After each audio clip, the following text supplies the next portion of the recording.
योगी मोदी ते बैर नहीं, सांसद जी लोगों की खैर नहीं। 2024 में कैसे आएगा मोदी का राज, जब मोदी के सांसदों से जनता है नाराज। 2024 के चुनाव का बिगुल बजने में कुछ दिन बाकी है। भाजपा ने प्रत्याशियों की पहली सूची भी जारी कर दी है। उत्तर प्रदेश में 44 सिटिंग सांसदों को टिकट दे दिया गया है।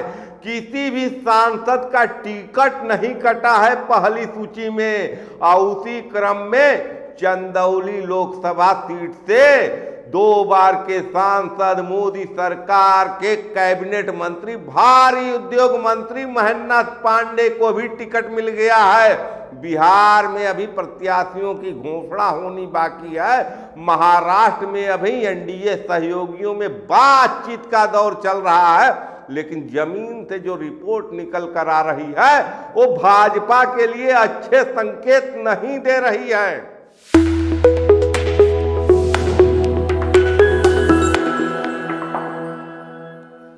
नमस्कार, मैं पंकज कुमार सिंह और आप देख रहे हैं खबरों के खिलाड़ी। इस वीडियो में मैं बताने जा रहा हूं कि कैसे 2024 के चुनाव में मोदी सरकार को झटका लग सकता है। भले ही टेलीविजन इंडस्ट्री बता रही है कि कांग्रेस को झटका लगेगा। कांग्रेस को कहां झटका लग रहा है? उत्तर प्रदेश में कांग्रेस की 1 सीट है, झटका लगा तो 1 का नुकसान होगा। मध्य प्रदेश में 1 सीट, बिहार में 1 सीट, महाराष्ट्र में 1 सीट, राजस्थान में 0, गुजरात में 0। झटका लग कहां रहा है कांग्रेस को? ये बड़े बड़े स्टेटों में तो 1-1 सीट पर कांग्रेस पहले से सिमटी हुई है। अगर झटका लगेगा तो भाजपा को लगेगा और मोदी सरकार को लगेगा। अब मोदी के कार्यों के वजह से नहीं लगेगा, ये झटका लगने जा रहा है मोदी के सांसदों के वजह से। मैं बात कर रहा हूं उत्तर प्रदेश के चंदौली लोकसभा सीट की, जहां के सांसद केंद्रीय मंत्री हैं, भारी उद्योग मंत्री हैं और जब भी अपने संसदीय क्षेत्र में आते हैं तो समीक्षा करते हैं कार्यों की। पीडब्ल्यूडी के कार्यों की समीक्षा करते हैं, लोक निर्माण विभाग के सड़कों की समीक्षा करते हैं और फीता काटते हैं रेलवे अंडरपास की और रेलवे ओवरब्रिज की। विभाग उनका भारी उद्योग है और वो काम देख रहे हैं पीडब्ल्यूडी का, वो काम का सर्वे कर रहे हैं रेलवे का, यानी उनका विभाग चंदौली जनपद को जो दिया है वो शून्य है कहीं न कहीं। इसी वजह से जनता के बीच में भारी आक्रोश है उनके खिलाफ। मैं बात कर रहा हूं बिहार की। बिहार में बक्सर लोकसभा सीट के सांसद हैं अश्वनी चौबे, केंद्र सरकार में मंत्री हैं, स्वास्थ्य मंत्री, और उनके ही संसदीय क्षेत्र में भारतीय जनता पार्टी के ही विधानसभा प्रत्याशी को हार्ट अटैक आता है और बक्सर के राजकीय चिकित्सालय में ईसीजी की व्यवस्था नहीं थी। इस वजह से वो व्यक्ति, भाजपा का नेता, दम तोड़ देता है। तो ऐसी स्थितियां में चाहे महेंद्रनाथ पांडे हो चाहे अश्वनी चौबे, कहीं न कहीं मोदी के नाम पर सांसद बने हैं और मोदी के नाम पर लगातार सांसद बने रहना चाहते हैं। और भारतीय जनता पार्टी की भी मजबूरी है कि ऐसे सांसदों का टिकट नहीं काट सकती है। वजह क्या है? वजह कहीं न कहीं उत्तर प्रदेश और बिहार की राजनीति में जातिवाद का जो समीकरण है उसमें ये नेता फिट बैठते हैं। अगर डॉक्टर महेंद्रनाथ पांडे का चंदौली से टिकट कट जाता है तो पूर्वांचल में ब्राह्मण समाज के नाराज होने का खतरा सर पर मंडराने लगता है। इस वजह से चाह कर भी भारतीय जनता पार्टी का आला कमान डॉक्टर महेंद्रनाथ पांडे का टिकट नहीं काट सकती है। लेकिन ये जनता है, ये जनता कहीं न कहीं उब चुकी है ऐसे सांसदों से जो संसद भवन में जाकर सोने का काम करते हैं और जनता के वोटों को मोदी के नाम से जोड़कर जनता को धोखा देने का काम करते हैं। एक उदाहरण मैं दे रहा हूं, चंदौली का, बक्सर का दे रहा हूं, लेकिन मामला यही नहीं खत्म होता है।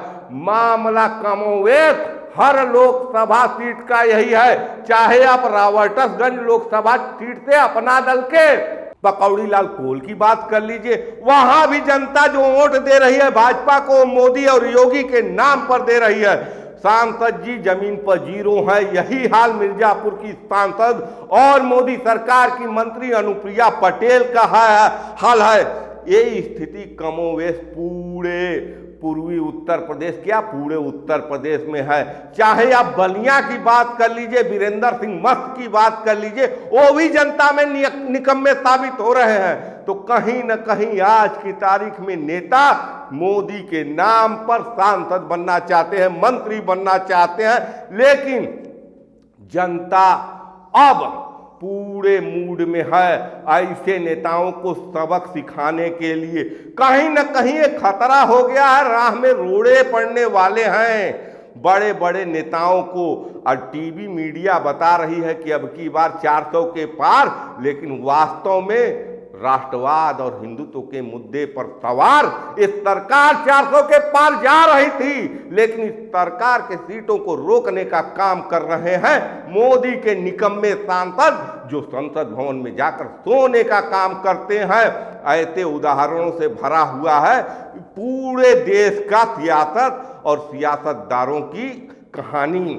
ऐसे ही चंद नाम मैं और लेना चाहता हूं। आप चाहे बात कर ले घोसी की, घोसी में जहां सुभाषपा के ओम प्रकाश राजभर के बेटे अरविंद राजभर को लड़ाया गया है, वहां भी यही स्थिति है।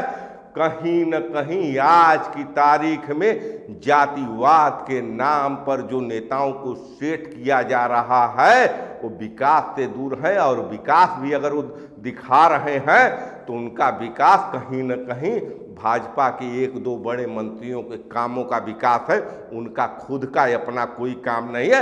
और इससे बढ़कर वो जनता से कहते हैं, राष्ट्रवाद की बात करते हैं, हिंदुत्व की बात करते हैं, कहीं न कहीं ध्रुवीकरण की राजनीति पे के आसरे मैदान में खड़े हैं कि लास्ट में पूर्वांचल में मोदी जी आएंगे, बनारस में हिंदू मुस्लिम होगा और हम सांसद बन जाएंगे, बाद में मंत्री भी बन जाएंगे क्योंकि हम अपने जात के बड़े नेता हैं।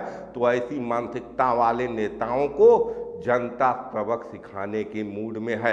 अब मैं ये बात यूं ही नहीं कह रहा हूं, ये बात मैं दावे के साथ कह रहा हूं।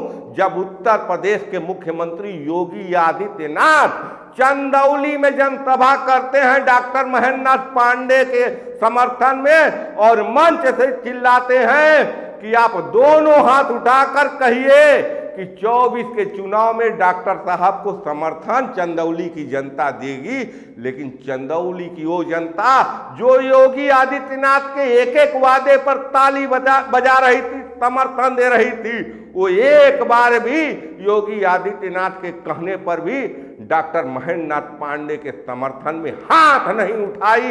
तो कहीं न कहीं जनता के अंदर एक नाराजगी है कि ऐसे निकम्मों नेताओं को 2024 में सबक सिखाना है। चुनाव का परिणाम क्या होगा मैं नहीं बता सकता, मैं आकलन कर सकता हूं। ये आकलन करने का हक मुझे मेरा संविधान देता है। ऐसे ही मैं आकलन कर आपको वीडियो दिखाता रहूंगा। आप इस बारे में क्या सोचते हैं अपने राय कमेंट कर जरूर दे। देखते रहिए खबरों के खिलाड़ी। जय हिंद, जय भारत, नमस्कार।